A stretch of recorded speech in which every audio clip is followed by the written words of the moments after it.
said the Tuscarora's wife. "All the girls of tribe look at him much. The pale-face beauty has eyes too?" "June, what do these words, that look, imply? What would you say?" "Why you so 'fraid June shoot Arrowhead?"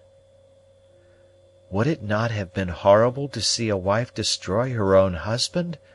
No, June, rather would I have died myself." "Very sure, dat all?" "That was all, June, as God is my judge; and surely that was enough. No, no, there have been sufficient horrors to day, without increasing them by an act like this. What other motive can you suspect?" "Don't know. Poor Tuscarora girl, very foolish. Arrowhead great chief, and look all round him. Talk of pale-face beauty in his sleep. Great chief like many wives." "Can a chief possess more than one wife, June, among your people?" "Have as many as he can keep. Great hunter marry often. Arrowhead got only June now, but he look too much, see too much, talk too much of pale-face girl."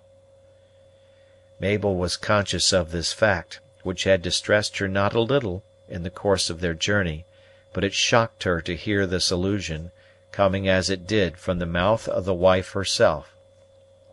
She knew that habit and opinions made great differences in such matters, but in addition to the pain and mortification she experienced at being the unwilling rival of a wife, she felt an apprehension that jealousy would be but an equivocal guarantee for her personal safety in her present situation.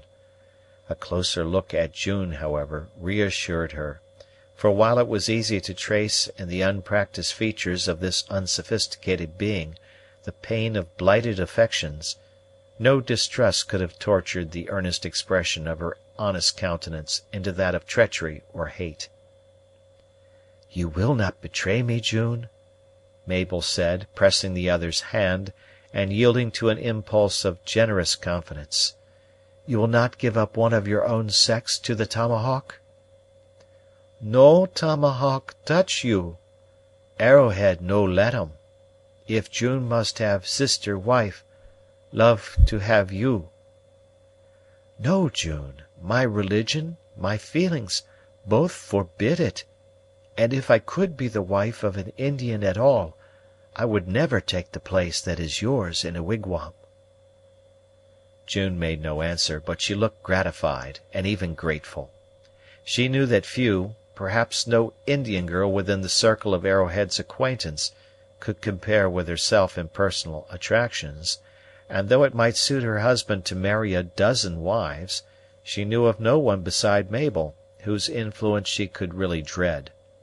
So keen an interest, however, had she taken in the beauty, winning manners, kindness, and feminine gentleness of our heroine, that when jealousy came to chill these feelings, it had rather lent strength to that interest, and under its wayward influence had actually been one of the strongest of the incentives that had induced her to risk so much in order to save her imaginary rival from the consequences of the attack that she so well knew was about to take place.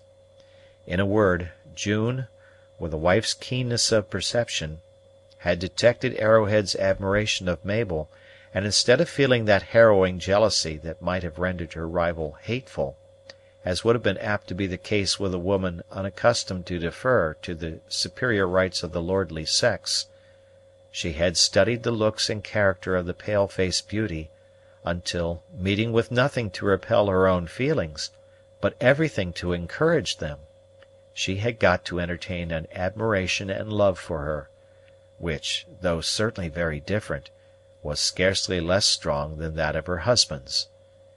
Arrowhead himself had sent her to warn Mabel of the coming danger, though he was ignorant that she had stolen upon the island in the rear of the assailants, and was now entrenched in the citadel along with the object of their joint care. On the contrary, he supposed, as his wife had said, that Cap and Muir were in the blockhouse with Mabel, and that the attempt to repel him and his companions had been made by the men. "June sorry the lily," for so the Indian, in her poetical language, had named our heroine. "June sorry the lily no marry Arrowhead. His wigwam big, and a great chief must get wives enough to fill it."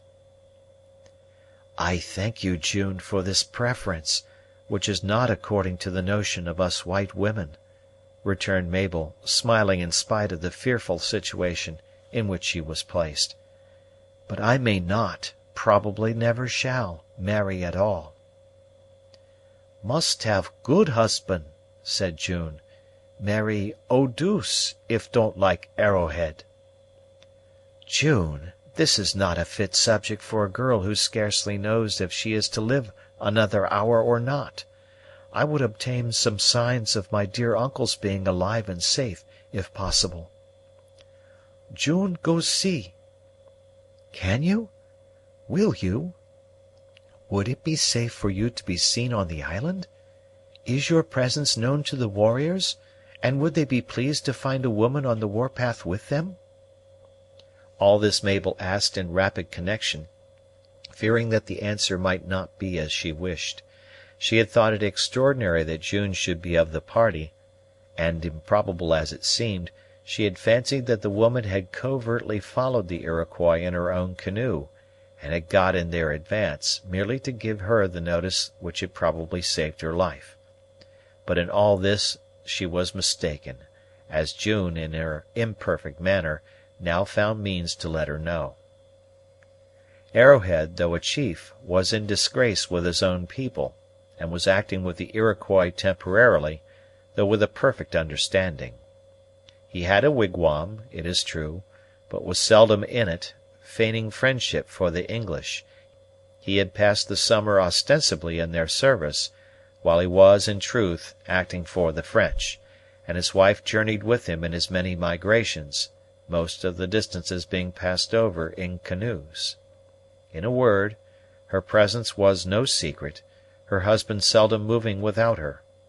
Enough of this to embolden Mabel to wish that her friend might go out, to ascertain the fate of her uncle, did June succeed in letting the other know, and it was soon settled between them that the Indian woman should quit the blockhouse with that object the moment a favorable opportunity offered. They first examined the island, as thoroughly as their position would allow, from the different loops, and found that its conquerors were preparing for a feast, having seized upon the provisions of the English and rifled the huts. Most of the stores were in the blockhouse, but enough were found outside to reward the Indians for an attack that had been attended by so little risk. A party had already removed the dead bodies, and Mabel saw that their arms were collected in a pile near the spot chosen for the banquet. June suggested that, by some signs which she understood, the dead themselves were carried into a thicket, and either buried or concealed from view. None of the more prominent objects on the island, however, were disturbed, it being the desire of the conquerors to lure the party of the Sergeant into an ambush on its return. June made her companion observe a man in a tree, a lookout, as she said, to give timely notice of the approach of any boat, although, the departure of the expedition being so recent, nothing but some unexpected event would be likely to bring it back so soon. There did not appear to be any intention to attack the blockhouse immediately, but every indication, as understood by June, rather showed that it was the intention of the Indians to keep it besieged until the return of the Sergeant's party, lest the signs of an assault should give a warning to eyes as practised as those of Pathfinder. The boat, however, had been secured, and was removed to the spot where the canoes of the Indians were hid in the bushes. June now announced her intention to join her friends, the moment being particularly favorable for her to quit the blockhouse. Mabel felt some distrust as they descended the ladder, but at the next instant she was ashamed of the feeling, as unjust to her companion and unworthy of herself, and by the time they both stood on the ground her confidence was restored.